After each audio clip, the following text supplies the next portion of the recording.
Hello दोस्तों, welcome. प्लादा infotech services company का IPO open होने वाला है। कंपनी के डिटेल्स और आईपीओ का डिटेल्स जीएमपी का चला वैल्यूएशन के लिए आईपीओ में अप्लाई करके अवॉइड करें। तो दोस्तों मैं बात कर रहे हैं प्लादा इन्फोटेक सर्विसेज आईपीओ की, जो कि 29 सितंबर को ओपन हो रहा है, 5 अक्टूबर तक चलेगा। और फेस वैल्यू 10 रुपये पर शेयर है। प्राइस 48 रुपये पर शेयर, लॉट से 3000 शेयर्स का है।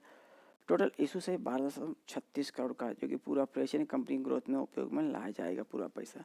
Issue type fix price, issue listing NSE SME होगा। और रिजर्वेशन यहाँ अदर कैटेगरी के लिए 50% और रिटेल कैटेगरी के लिए 50% का अलॉटमेंट रखा गया। टेंटेटिव टाइम टेबल में 29 सितंबर को आईपीओ ओपन, 5 अक्टूबर तक चलेगा। 10 अक्टूबर को अलॉटमेंट होगा और 11 अक्टूबर को जिन्हें अलॉटमेंट नहीं मिलेगा उनका पैसा रिफंड करना स्टार्ट होगा। 12 अक्टूबर को जिन्हें अलॉटमेंट मिलेगा उनके डीमेट अकाउंट में शेयर क्रेडिट होंगे। 13 अक्टूबर को लिस्टिंग है। और हम जैसे रिटेल इंडिविजुअल कितने अप्लाई करते हैं, तो minimum 1 lot, maximum 1 lot. 1 lot में 3000 शेयर, जिसके लिए 1,44,000 अमाउंट इन्वेस्टमेंट में लगेगा। तो दोस्तों यहाँ अच्छा खासा अमाउंट इन्वेस्टमेंट में लगने वाला है, तो यहाँ रिस्क और भी बढ़ जाती है।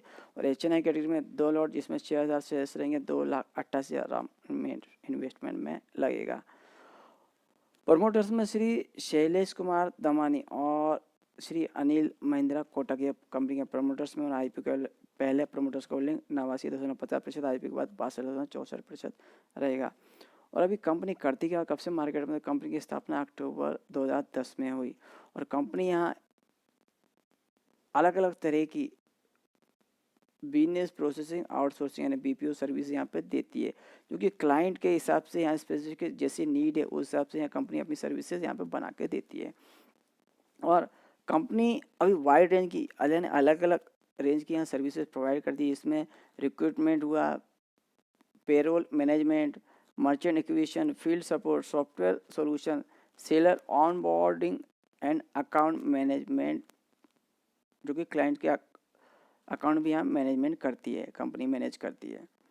अभी कंपनी का जो प्रोडक्ट पोर्टफोलियो, इसमें दोस्तों एक मर्चेंट एक्विजिशन, तो क्या करती है कंपनी यहाँ? बैंक हुआ, एनबीएफसी और स्टार्टअप, जो कि डोमेस्टिक और मल्टीनेशनल कंपनी, इनके लिए मर्चेंट लाती है ढूंढ के। और यहाँ मर्चेंट लाती है तो कंपनी फिर इनका एक्टिवेशन करती है, documentation, training, establishment, application processing, KYC, TID generation, automated lead management tools, M reporter application करती है, जो कि सेल्स ट्रैक और मैनेज करती है कंपनी प्रोडक्टिविटी क्या हुई।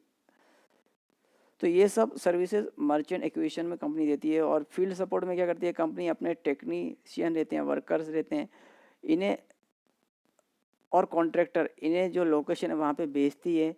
यहाँ पे कुछ मशीन है, उसको इंस्टॉल करना, मेंटेन करना, रिपेयर करना इक्विपमेंट का और सिस्टम का।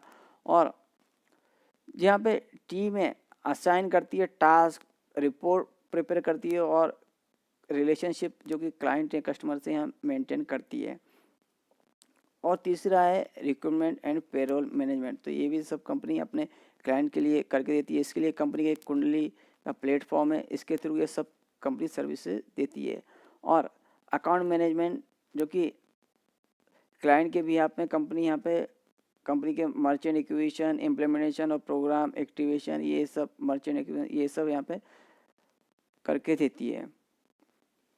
और कंपनी के इसके लिए 1400 एम्प्लॉयज़ हैं, जो कि ऑल ओवर इंडिया में हैं। और 12 ऑफिस कंपनी के, जो कि 12 सिटी से यहाँ कंपनी ऑफिस चलाती है। और कंपनी अपने जो सर्विस है रिमोटली पण देती है। अभी कंपनी में फाइनेंशियल ग्रोथ देखते हैं तो यहाँ पे मार्च 20, मार्च 21, मार्च 22, मार्च 23, 4 साल के यहाँ फिगर है, जो कि अमाउंट लैक्स में है। एसेट कंपनी के 2,711 लाख मार्च 20 में, तो मार्च 23 में 2,811 लाख के, तो यहाँ पे एसेट स्टडी ग्रोथ देखने मिली है एसेट में। वहीं पर रेवेन्यू ग्रोथ 5,068 का था मार्च 20 में, कि मार्च 21 में 4,460 और मार्च 22 में 4,887, थोड़ा सा यहाँ कम देखने मिला मार्च 20 के मुकाबले। फिर मार्च 23 में 6,275 लाख के, तो यहाँ पे प्रॉफिट देखें मार्च 20 में 119 लाख का है, जो कि मार्च 21 में कम देखने को मिला 66.71 लाख का। और मार्च 22 में भी इतना कोई ग्रोथ देखने को मिली मार्च 20 के मुकाबले, यहाँ पर थोड़ा सा कमी 109.87 लाख का। मार्च 23 में बढ़ के 233 लाख का कंपनी का प्रॉफिट गया।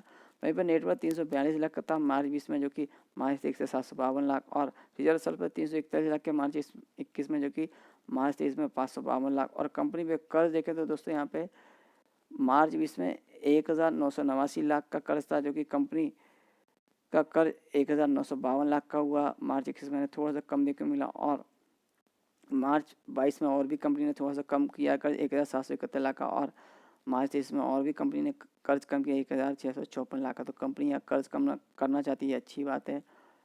और कंपनी यहाँ पे फाइनेंशियल देखें तो दोस्तों एकदम ठीक ठाक है, एकदम से स्ट्रॉन्ग नहीं है, पर यहाँ ठीक ठाक नज़र आ रहे हैं।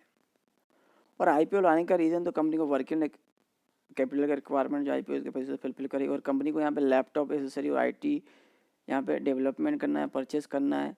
तो ये अच्छी बात है, कंपनी का यहाँ बिजनेस और भी अप ट्रेंड में जाएगा इन चीज़ों से। और कंपनी में जो कर्ज है उसको कंपनी चुकाना चाहती है इसी आईपीओ के पैसे, तो ये भी अच्छी बात है, कंपनी का प्रॉफिट यहाँ पे अप ट्रेंड में जाएगा। और जनरल कॉर्पोरेट पर्पस और मिड इश्यू एक्सपेंस, तो यहाँ दोस्तों सेकंड नंबर और थर्ड नंबर का यहाँ पे जो कि कर्ज है उसको कम करना और यहाँ लैपटॉप वगैरह एसेसरी लेना, तो यहाँ पे कहीं ना कहीं कंपनी का रेवेन्यू और प्रॉफिट अप ट्रेंड में जाते हुए नजर आएगा। और कंपनी का यहाँ एड्रेस हमें पता होना चाहिए, किन्हें हम पैसा दे रहे हैं, कहाँ पे है वो। संतोष ए मिश्रा कंपाउंड, मोगरापाड़ा, मोगरा village of old Nagardas road, Andheri east, Mumbai का एड्रेस है। Phone number, email ID, company की वेबसाइट, और भी आप कंपनी की डिटेल चेक कर सकते हैं। रजिस्टर्ड कंपनी का Vik share service private limited, phone number, email ID, registered website, हमें अलॉटमेंट स्टेट चेक करने के लिए भी पड़ेगा। दोस्तों इसकी मैंने डिस्क्रिप्शन में लिंक डाला कि आपको सिंपली क्लिक करना है, पैन नंबर कैप्चर डाल के आप जिस अलॉटमेंट स्टेट चेक कर सकते हैं। वैल्यूएशन मार्जिन देखिए फाइनेंशियल 2023 के मुताबिक ईपीए 3.90 का है, पी रेशियो 12.31 का है, रिटर्न निर्भर 31.07% का है, एनएबी 12.55, आरओसी 21%, इविटा 8.25% और डेब्ट इक्विटी 2.20 का है। तो दोस्तों कंपनी पे जो कर्ज है थोड़ा बहुत तो कंपनी चुकाना चाहती है, तो यहाँ पे कंपनी का प्रॉफिट और भी अप ट्रेंड में जाते हुए नजर आएगा। और कंपनी का फाइनेंशियल दोस्तों यहाँ पे ठीक ठाक है, एकदम से स्ट्रॉन्ग में बोल नहीं सकता हूँ। और वैल्यूएशन है कंपनी ने वो भी यहाँ ठीक ठाक लगाया है। जीएमपी अपडेट देखें तो दोस्तों यहाँ 26 सितंबर को 20 था, 27 को 15, 28 को 15 है। और यहाँ पे 26 सितंबर को सब्जेक्ट टू 40,000 था, जो कि 27 सितंबर को 35 और 28 सितंबर को 33,000। तो दोस्तों यहाँ जीएमपी अपडेट है, सब्जेक्ट टू सौदा है।